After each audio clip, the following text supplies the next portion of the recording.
Good morning, students. How are you all? I am Pankaj Mishra, your maths teacher, here again with a new video in maths class.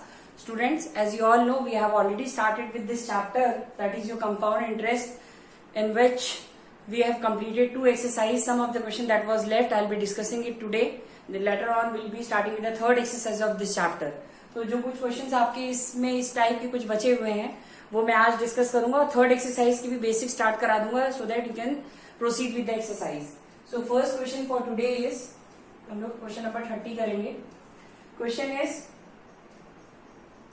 Question आपको दिया है 31. 30 तक तो आप कर सकते हैं, सिंपल टाइप का इधर. 31 will start with 31.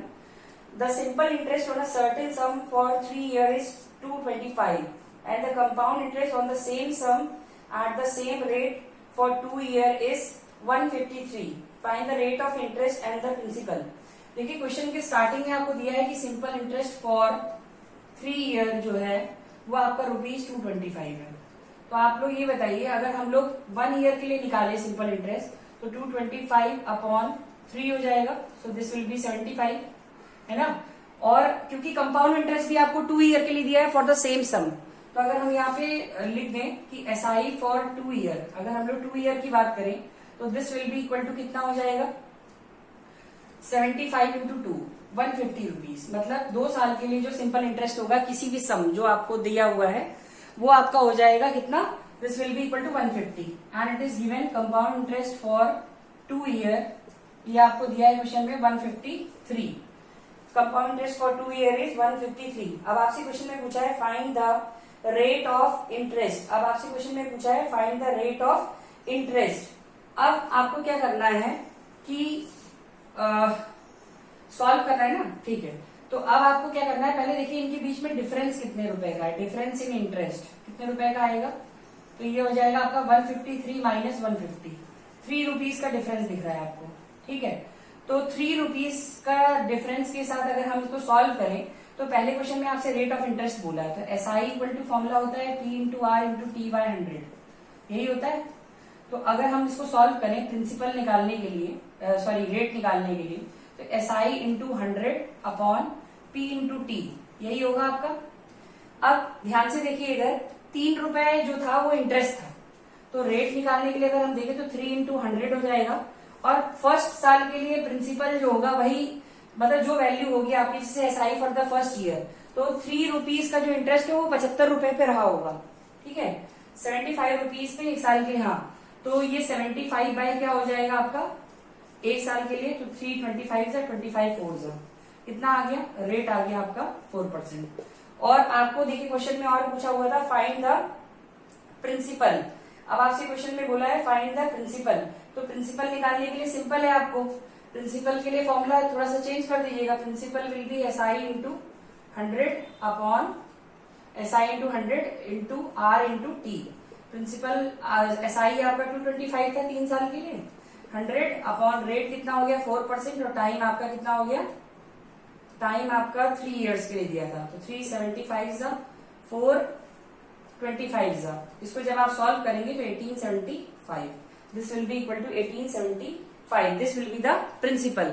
So this is how you have to solve. अगर आपको क्वेश्चन में SI या CI के टर्म्स में अमाउंट दिया हो तो उसको आपको क्या करना है, SI एंड CI का जो भी डिफरेंस आएगा उतना निकालना है. और जो पहले साल के लिए SI होगा, जैसे यहाँ पे 1 साल का कितना था, ये उसके लिए इंटरेस्ट होगा, जैसे 3 रुपए 75 रुपए में. तो हम लोगों ने इसको सॉल्व किया, विल गेट द रेट, और इस तरीके से हम लोग सॉल्व कर लेंगे. एक क्वेश्चन हम लोग और करते हैं इसमें, इसी टाइप के क्वेश्चन में. Find the difference between the compound interest on ₹8,000 for 1.5 year at 10% per annum and compounded annually and semi annually. देखिए क्वेश्चन में आपको स्टार्टिंग में यहाँ पे देखिए क्या दिया हुआ है कि एक आपको सिंपल इंटरेस्ट पे निकालना है और दूसरी चीज आपको निकालनी है, किस पे निकालनी है, एक कंपाउंडेड एनुअली पे निकालना है और दूसरा निकालना है आपको सेमी एनुअली पे. तो दोनों के केसेस में क्या हो जाएगी, कंडीशंस विल गेट डिफर. भाई in case of compounded annually no things will change, same रहेगा. आपको प्रिंसिपल जो दिया हुआ है क्वेश्चन में, देखिए क्वेश्चन है आपका प्रिंसिपल इज योर 8,000, ठीक है.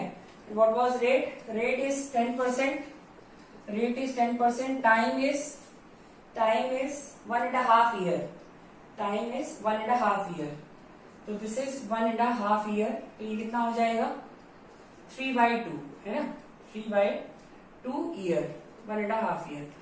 अब ध्यान से देखिए, यहाँ पे क्वेश्चन में आपको दिया है, इसमें 2 केसेस ले लीजिए, केस 1 केस 2।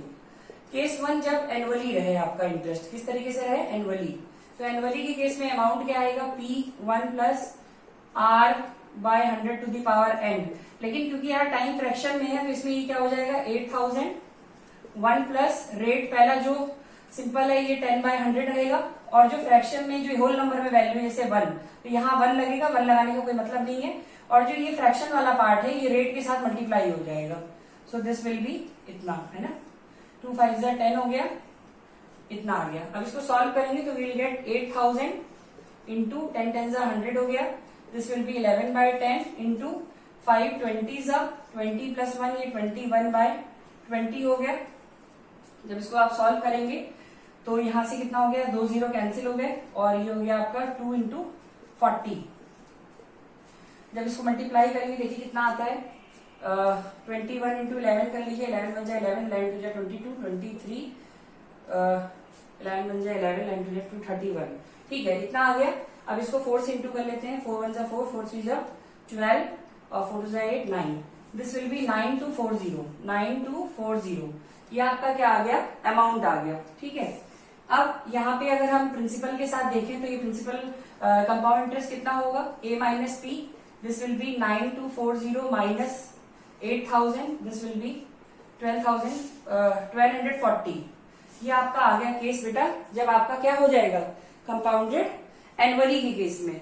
नाउ अगर the interest is being computed semi annually, अगर हम सेमी एनुअली की बात करें तो इस केस में क्या हो जाएगा, सेमी एनुअली में यहाँ पे रेट हाफ हो जाएगा, principal will remain 8000, rate will become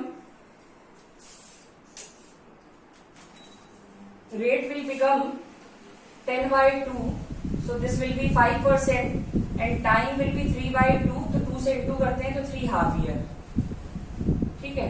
तो आप डायरेक्टली अगर इसको सॉल्व करें तो CI निकालने के लिए फॉर्मूला बताया था मैंने, P1 plus R/100 to the power n minus 1, so this will be 8000, 1 plus what is rate 5/100 to the power, यहाँ पे आ जाएगा 3 माइनस 1, तो यहाँ 20 आ जाएगा, this will B 8000 into 20 plus 1 21, और क्यूब होगा तो 9261 माइनस 8000 डिवाइडेड बाय 8000, ये कैंसिल हो गया, तो दिस विल बी 1261, यहाँ पे 1240 आ रहा है, यहाँ 1261 आ रहा है, तो दोनों का डिफरेंसेस अगर निकालें तो C1 CI2 माइनस कर दें तो 1261 minus 1240, this will be equal to 21। So this is how you have to solve. अगर आपको क्वेश्चन में क्या दिया हुआ है, सेम सम पे एक बार आपको एनुअली दिया हुआ है and for the same sum it is given, it is computed semi annually, तो इस तरीके से आपको क्वेश्चन को करना है। So this was all about the second exercise. Today will be starting the third exercise also, I will be solving some of the question for you, ठीक है, ताकि आप लोग आगे के क्वेश्चन को ट्राई करिएगा और जो भी डाउट होता है उसको पूछिएगा, ठीक है। सेकंड वाली एक्सरसाइज जो है, थर्ड वाली एक्सरसाइज बेसिकली बेटा आप लोगों को इसमें इंक्रीमेंट और डिक्रीमेंट, जिसमें मैंने आपको बताया था कि अगर किसी चीज का प्राइस बढ़ रहा है, इफ इट इज इंक्रीजिंग तो 1 प्लस R/100 लिखेंगे, and if it is decreasing then we will use 1 minus R/100। देखिए किस टाइप के क्वेश्चन आते हैं इसमें। The present population of the town is 2 lakh, its population increases by 10% in the first year and 15% in the second year. Find the population of the town at the end of the 2 year. आपको question के starting में दिया हुआ है कि present population of the town is 2 lakh, ठीक है, for the first year, and for the second year the rate is 15%। तो आप लोगों से क्वेश्चन में पूछा है कि after 2 year what will be the population, ठीक है। तो स्टार्टिंग में देखिए क्वेश्चन में आपसे ये बोला हुआ है कि present population is, exercise 2.3, present population is 2 lakh, ठीक है। Rate of interest R1 is कितना दिया हुआ है 10%, एंड टाइम पीरियड इज नहीं, फॉर द फर्स्ट ईयर के लिए हम लोग पहले अमाउंट निकाल लेते हैं, तो this will be 1 plus, increase हो रहा है so will use positive sign, तो this will be 2 lakh, 1 plus 10 by 100 to the power 1 तो सेम ही रहेगा, 10 10 से 100 हो गया, दिस विल बी कितना आ जाएगा, ये 2 लाख रहेगा इंटू 11 बाय 10, इसको मल्टीप्लाई कर लेते हैं यहाँ से, तो ये कितना हो जाएगा 11 2 जा 22 और पीछे ये वैल्यू कर देंगे, ठीक है, तो आपका ये आ गया 1 2 3 4, ठीक है। नेक्स्ट दिया हुआ है क्वेश्चन के स्टार्टिंग में कि आपको सेकंड वाले ईयर में 15% रेट है, ठीक है, तो ये हो गया आपका 2,20,000, तो सेकंड के लिए आपका कितना हो जाएगा, आफ्टर सेकंड ईयर पूछा गया है, तो P1 plus R by 100 to the power n, लेकिन now the rate will get change and the principal will be this, कितना हो जाएगा 2,20,000 और यहाँ पे 1 plus 15 by 100 to the power 1, क्योंकि सेकंड ईयर के लिए है, सॉल्व करेंगे, दिस विल बी 5 3 जा 5 20 जा 2,20,000 इंटू 23 बाय 20, ठीक है, यहाँ से कैंसिल करेंगे तो ये हो जाएगा 2, यहाँ से 1 1 और पीछे 1000 लग जाएगा, मल्टीप्लाई कर लेते हैं तो ये लगभग आपका आ जाएगा 253 आना चाहिए, 23 इंटू 11 33 2 तो ये आ जाएगा 2,53,000। So from this you can see that earlier population the town was 2 lakh but after 2 year it will be equal to 2,53,000। या फिर आप इसको नॉर्मली भी सॉल्व कर सकते थे, फर्स्ट ईयर के लिए जैसे सिंपल इंटरेस्ट निकालते थे, 1 साल का निकालते, देन ऐड करते तो सेकंड ईयर के लिए अमाउंट बन जाता, फिर सेकंड ईयर के लिए रेट को बस चेंज करना पड़ता और डायरेक्टली आपका आंसर आ जाता। So from this question you can see this is the population of the town was being increasing, it was being increasing, that's why I have used positive sign here। अगर किसी का price कम हो रहा था तो यहाँ पे नेगेटिव का साइन यूज करते हैं, ठीक है। इसी तरीके से आपको क्वेश्चन करना है, एक क्वेश्चन और इम्पोर्टेंट मैं आपको करा रहा हूँ। अच्छा, कहीं पे भी अगर हेंस लिखा है या लेटर लिखा है या आफ्टर लिखा है तो हमेशा पॉजिटिव होगा, लेकिन कहीं पे लिखा हुआ है अगो या बिफोर, तो इस केसेस में आपको क्या करना है, हमेशा माइनस साइन लेके करना है। एक क्वेश्चन मैं आपको कराता हूँ पॉपुलेशन से related, the population of the city increases each year by 4% of which it had been at the beginning of the year. If the present population of the town is 676 4 times 0, find the population 2 year hence and the find the population after 2 year, ठीक है। तो यहाँ before 2 year, before पूछा गया है 2 years ago, तो यहाँ पे क्वेश्चन में आपको करना क्या है, बेसिकली कुछ नहीं करना है, सिंपल सा है, जो प्रेजेंट पॉपुलेशन आपको दी हुई है उसके हिसाब से हेंस वाला पूछा गया है, तो प्रिंसिपल हो जाएगा आपकी वाली, जैसे यहाँ पे देखिए क्वेश्चन में आपको मैं सिखा दे रहा हूँ। आपको फर्स्ट क्वेश्चन में दिया था पॉपुलेशन, जो प्रेजेंट पॉपुलेशन थी वो थी आपकी 6764 टाइम्स 0, ठीक है, and the rate was, rate कितना है आपका 4%, रेट जो है 4% है। तो यहाँ पे आपसे क्वेश्चन में पूछा गया है कि 2 ईयर हेंस, 2 ईयर हेंस का मतलब हुआ आपसे 2 साल बाद की पॉपुलेशन पूछ रहा है, तो 676 times 0 1 plus rate will be 4 by 100 to the power, 2 साल का पूछा है तो यहाँ पे 2 लग जाएगा, कैंसिल करेंगे तो दिस विल बी 4 बाय 25, ये आ जाएगा 6764 times 0 multiply by 25 plus 1 26 into 26 और 25 इंटू 25, इसको सॉल्व करेंगे तो आपको पॉपुलेशन मिल जाएगी 2 साल बाद की। अब यहाँ पे 2 ईयर अगो है, तो आपको बस एक बेसिक चीज सीखनी जो मैं सिखा रहा हूँ, जब आपको एगो दिया जाता है तो ये वाली जो प्रेजेंट पॉपुलेशन होती है यहाँ लिखना है आपको, ये हो जाएगा 6764 टाइम्स 0, यहाँ पे आपकी पॉपुलेशन नहीं पता आपको, और 1 plus 4 by 100 to the power 2।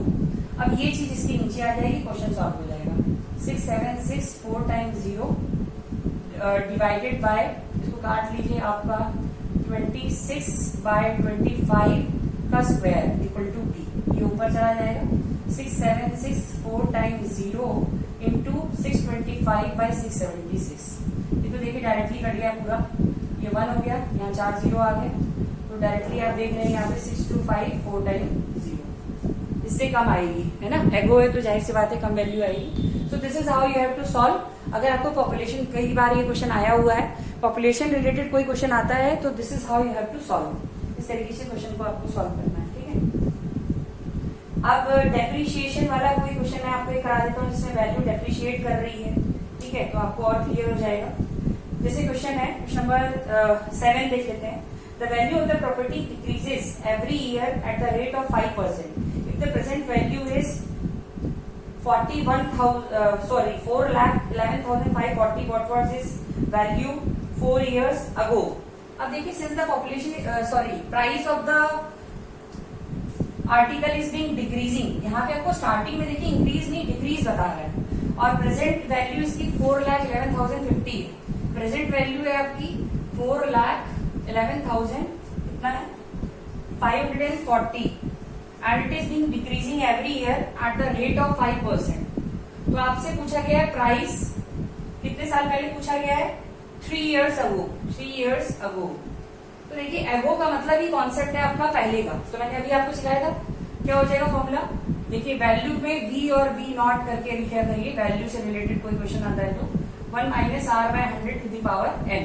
अब आपको इस केस में ये वी दिया हुआ है, समझ लीजिए, जब एगो होगा तो यहाँ पे आएगा, और अगर आफ्टर या हेंस होगा तो ये वैल्यू यहाँ आती। तो दिस इज 41540 यहाँ पे आ गया, this is V naught 1 - 5/100 to the power 3, this will be 20, यहाँ पे 20 आ जाएगा। तो ये 41540 ये डिवाइड में आ जाएगा पूरा चीज, तो ये हो जाएगा 20 - 1, this will be 19/20 to the power 3, this will be V naught. तो 41540 इंटू ये चेंज हो जाएगा डिवाइड में, जब मल्टीप्लाई में चेंज होगा दिस विल बी 8000 अपॉन 19 कर लेंगे, तो यहाँ पे आपकी वैल्यू आ जाएगी 19 × 19 कितना आ जाएगा 9 × 81 171, 19 × 19 36 361, और फिर 18 से इंटू कर दीजिए, दिस विल बी 18 6 108 109 10 आ गया 83 54 54 64 6498, ये आ गया 6498, ठीक है, तो वैल्यू आ जाएगी आपकी। तो काटेंगे तो will get the value V naught. So this is how you have to solve. बस एक चीज आपको याद रखनी है, if the price of the article is being decreasing then you have to use negative sign here, otherwise you can solve it, ठीक है। और एक क्वेश्चन देख लेते हैं जिसमें हम लोग थोड़े अलग टाइप के रेट से रिलेटेड करा देता हूँ, उसके बाद फिर आप क्वेश्चन को सॉल्व कर सकेंगे। Ahmed purchased an old scooter for ₹16,000 if the cost of the scooter after 2 years depreciate to 14,440. Find the rate of interest. Present value आपको दी है and value after 2 years is 14,440। आपसे क्वेश्चन में पूछा गया है कि आपको रेट ऑफ वो निकालनी है। तो देखिए ये भी क्वेश्चन सेकंड एक्सरसाइज से ही रिलेटेड है। आपको करना क्या है, प्रेजेंट वैल्यू दी है और आपको जो 2 साल की डेप्रिशिएट वैल्यू है वो भी दी हुई है। तो हमें देखिए स्टार्टिंग में दिया हुआ है कि v कितना है, प्रेजेंट वैल्यू आपकी दी हुई है v नॉट 16,000, ठीक है, और डेप्रिशिएट वैल्यू ये डेप्रिशिएट वैल्यू है, ठीक है, ये आपको 14,440 ये दिया हुआ है। रेट ऑफ इंटरेस्ट इज पता नहीं and time 2 year.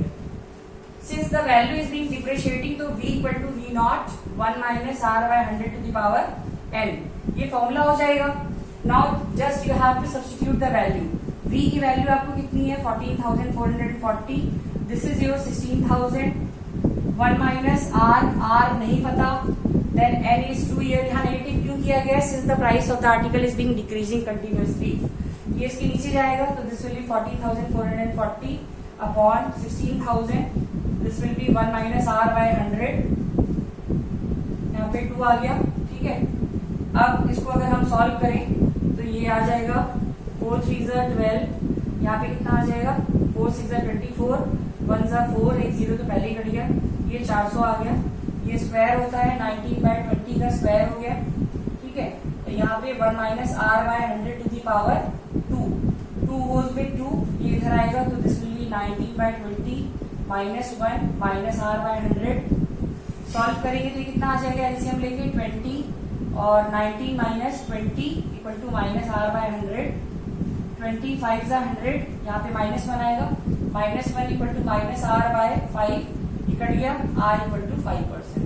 So this is student, you have to solve this type of questions like this, in which the price of the article is being decreasing, तो जो present value है और जो decrease value है, just right that, substitute the value, you can get the result. जैसे यहाँ पे rate के लिए क्वेश्चन था, इसी तरीके से आपको टाइम पीरियड के लिए भी क्वेश्चन होगा। So student, this was all about the third exercise of your chapter compound interest. I hope you all have understood what I have told you in this lecture. Just go through my video, try to solve the remaining questions, and still if you are having any doubt, you are free to ask me, you can call me, you can text me, you can send your question in the group, I'll be answering you. Okay, so just go through this video 1 time, 2 time, 3 time, basics padhiye, try to solve the questions, later on try to solve the chapter test also. And still, if there is any problem, I am there to help you out. Okay, thank you.